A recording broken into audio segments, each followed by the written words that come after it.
মাশিয়াতে খোদাবন্দি যদি তার সঙ্গে থাকে, আল্লাহ যদি চান, আর সাধারণত আল্লাহ কাউকে দুনিয়াতে ঠেকান না, সে চেষ্টা করতে করতে একসময় বড় আল্লাহ হয়ে যাবে। কথা ঠিক না ঠিক? এরপরও আমি দুইটা বক্তৃতা, আমার বক্তৃতা দিব না।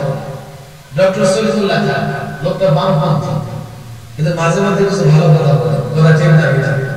তার দুটা কথা শুনে আমার বক্তৃতা শেষ করে ফেলবো। আমি প্রমাণ দিলে আপনারা মনে করবেন আপনি তো সারাদিন ইসলাম ইসলাম করেন, আপনি তো ইসলামের পক্ষে বলবেন।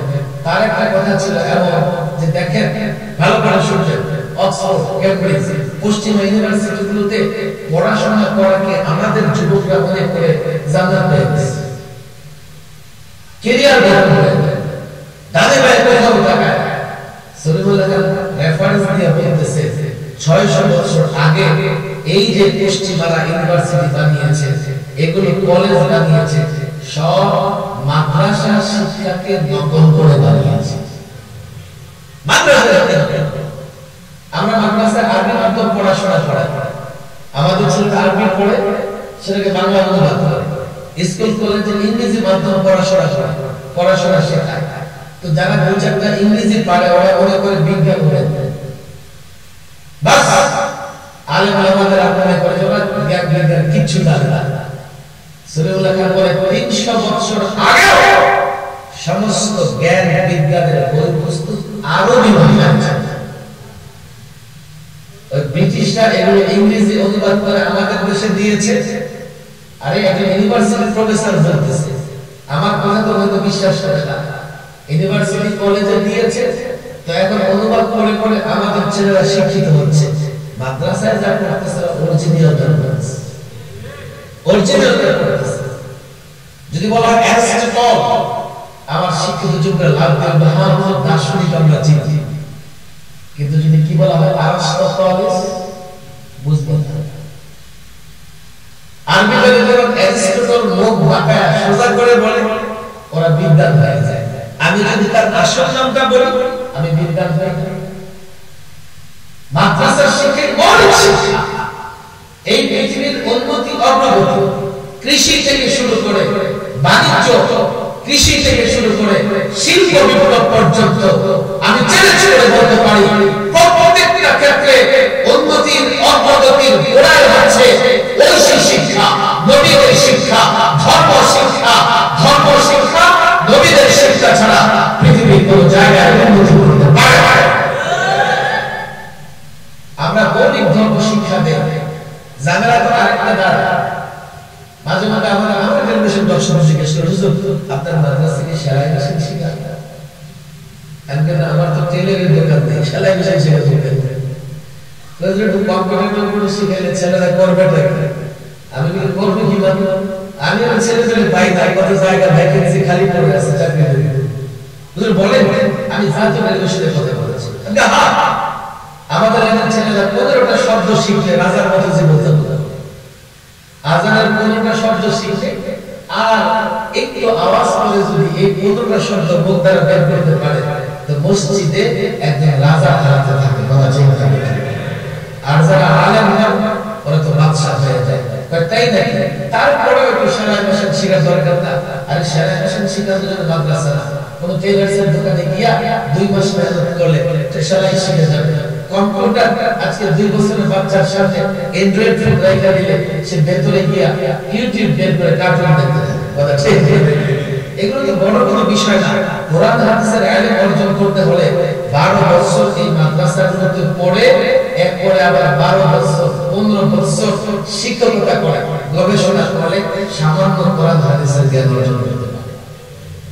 আমি বলি এই গ্রামের যারা আছে, এখানে বড় একটা প্রতিষ্ঠান, এখন দেখেন দাওরায় কাল এক এক জামাতে 100-200 ছাত্র হয়ে যাবে। আপনারা আপনাদের চিন্তার জায়গাটাকে মেরামত করেন। ইসলাম ছাড়া অন্য কোন ধর্ম মানা সম্ভব?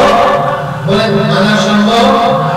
বিজ্ঞান বলেন, যাই বলেন, সবকিছুর সূতিকাগার, সবকিছুর সূচনা হচ্ছে কোরআন এবং ওহী ভিত্তিক শিক্ষা। ঐশী জ্ঞান আমরা যাকে বলি, যেখানে এগুলো পড়ানো হয়, এটাই মৌলিক শিক্ষা, এটাই মৌলিক শিক্ষা। এবং মাদ্রাসা কওমিয়া এখন একমাত্র দ্বীনি প্রতিষ্ঠান যেখানে দ্বীন শিক্ষা দেওয়া হয়। আরেকটা মাদ্রাসা আলিয়া আছে না? আরে বলেন মাসে না নাই এখন তো আলিয়া ঢুকেন স্কুলে ঢুকছেন না মাদ্রাসায় ঢুকছেন বলতে পারবে আরে কথা ঠিক না বেটে অবাক হবে এই কথা দাখিল পাস করে আলিম বাও লিখতে পারে সিলেবাস পরিবর্তন হয়েছে ছাত্রদের মন মানসিকতা এমন কোন রকম মনে করে দাখিল পাস করে কলেজে চলে যাবে দরকার কি বলবো একমাত্র দিন শিক্ষার এখন মাদ্রাসা হচ্ছে কওমি মাদ্রাসা কথা ঠিক না বেটে আমি অনুরোধ করব আমি থাকিয়ার কথা মডিয়ার কথা এই মাদ্রাসা কওমিয়া দারুল উলুম দেওবন্দের উসুলে হাসপাতাল অষ্টম মূলনীতির ভিত্তিতে এই মাদ্রাসাগুলো চলবে এখানে আমরা মাদ্রাসার বাইরে আমাদের বুদ্ধিজীবী আছে আল্লাহ মাফ করুক একজন বুদ্ধিজীবী আছে ৭১ এ করেছে মুরগি চুরি এখন হয়ে গেছে মুরগি চুরি আরে আছে না নাই আমি কাল বাংলাদেশের বীর শ্রেষ্ঠদের নামের তালিকা দেখেছি ৭১ এর যুদ্ধ করে যারা বীর শ্রেষ্ঠ খেতাবে ভূষিত হয়েছে তাদের নামের তালিকা দেখি আল্লাহু আকবার সকলের মুসলমান ৭১ এর যুদ্ধ তো ইসলামের বিরুদ্ধে ছিল শাসক গোষ্ঠীর জুলুমের বিরুদ্ধে ছিল ওরা টেলিভিশনে বসে বসে আমরা ৭১ এর যুদ্ধ করেছি আসলে যুদ্ধ করে করছে মুরগি চুরি এখন মুক্তিযুদ্ধ শেষে প্রশ্ন না এদেশে ইসলাম কেমনে আসবে সাম্প্রদায়িক ধর্ম মৌলবাদী ধর্ম আমি একাধিক মুক্তিযুদ্ধের অংশগ্রহণে যুদ্ধের কোন অনুষ্ঠানে গিয়ে দেখেছি এখনো যারা মুক্তিযোদ্ধা বেঁচে আছে তাদের চেহারা দাঁড়িয়ে আছে কেউ মাদ্রাসার সভাপতি কেউ মসজিদের সভাপতি তারা ইসলামের বিরুদ্ধে বলে না কিন্তু এই পাশ্চাত্যের পাচাটা গোলাম তারা ইসলামের বিরুদ্ধে বলে মুসলমানদের বিরুদ্ধে বলে ওই পুস্তক হাতে নিয়ে টেলিভিশনে বলতে থাকে হায় হায় হায় আগে ছিল শরীয়তে অজব এখন হয়ে গেছে শরীয়তে ওযু করি নামাজ পড়ি দেশটা শেষ হয়ে গেছে মৌলবাদের দখলে চলে গেছে শরীয়তে ওযু করি নামাজ পড়ি এটা তার পছন্দ না শরীয়তে অজব এটা তার পছন্দ এর মানে বুঝতে বাকি নাই তার টার্গেট হচ্ছে ইসলামকে ধ্বংস করা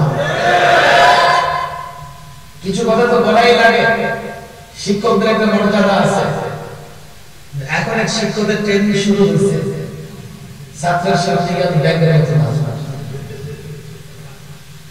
আরে হয়েছে কি হয়েছে না উপর পর্যন্ত যোগাযোগ আছে হুজুর আমরা এগুলো ঠিক করে ফেলব আমি কি ঠিক করবার পরে আগে দেখো ব্যাংকের নাচের আইডিয়া কি দিছি কদিন আগে পাঠ্যপুস্তকে হঠাৎ করে ডারউইনের মতবাদ ঢুকে গেছে ডারউইনের মতবাদ হলো মানুষ বানর থেকে তৈরি আরে জোরে দাওয়াজুল্লাহ বলেন আমি মাঝে মাঝে বলি ওদের মতো মানুষ যারা ওরা বানর থেকে তৈরি আমরা আদম সন্তান বানর থেকে তৈরি ওই বানরের বাচ্চারা দেখে যে বানর থিওরি দিয়া সফল হয় না এখন নিয়ে আসছে ব্যাঙের নৃত্য শিখাবে ছাত্ররা আবার ওস্তাদের সামনে গিয়ে ব্যাঙের নৃত্য দেখাবে এই শিক্ষকের মর্যাদা থাকবে হাসির ডাক দেবে বলে আমরা ছাত্রদেরকে বিনোদন দিয়া আনন্দ উৎসব মুখর পরিবেশে পড়াইতে চাই আমি বলি তাহলে আমাদের নুরানি বক্তব্যে আসো কথা ঠিক না বেটে যেখানে ছড়ায় ছড়ায় ছাত্রদের পড়ানো হয় আমাদের সাপের ডাক ব্যাঙের নৃত্য আর হাসির ডাক দেওয়া লাগে না কথা ঠিক না বেটে শিক্ষা ব্যবস্থার এই অন্ধকার সময়ে একমাত্র মাদ্রাসা কওমিয়া আমি গ্যারান্টি দিয়ে দিই আপনাদেরকে একটা বড় গ্যারান্টি মাদ্রাসায় পড়বে অন্তত আপনার গুরু হবে আপনাকে বৃদ্ধাশ্রমে পাঠাবে মাদ্রাসায় পড়বে এই ছেলেটা এটুকু জানবে যে আমার মা বাবার মর্যাদা আছে সম্মান আছে মা বাবার খেদমত করতে হবে কথা ঠিক না বেঠি আল্লাহ তাবারক ওয়া তাআলা এই মাদ্রাসাকে কবুলের মঞ্জুর করে দেন ইসলাম সম্পর্কে ধারণা আগে ক্লিয়ার রাখো বিজ্ঞানের ধারণা ইসলাম না আমি তো এখন एग्जांपल দিতে থাকলে ফজর পর্যন্ত দিতে পারবো ইসলাম সায়েন্সের যে রূপরেখা দিয়েছে এখন বিজ্ঞান তার ধারে কাছে যেতে পারে না এখনকার বিজ্ঞানীর ধারণা আসমান নাই বিজ্ঞানের ধারণা কি আপনারা বলেন হুজুর এটা কেমনে বলে একটা দূরবীন তৈরি করেছে কি তৈরি করেছে এই দূরবীন এই জমিন থেকে 1 লক্ষ আলোক বর্ষ পর্যন্ত দেখা যায় কয় লক্ষ আলোক বর্ষ হুজুর হিসাবটা বুঝতাম না আলোক বর্ষ হলো আলো 1 বছরে যত দূর যায় এটা হলো 1 আলোক বর্ষ আলো এক বছরে যত দূর অতিক্রম করতে পারে এটাকে এক আলোকবর্ষ। এখন আলো যদি এক বছর দৌড়ায় কত দূর যেতে পারবে? সূর্য থেকে পৃথিবীতে আলো আসতে কয় সেকেন্ড লাগে? কারো জানা আছে? সূর্য থেকে পৃথিবীর দূরত্ব এত কঠিন হিসাবে আমি জানবো।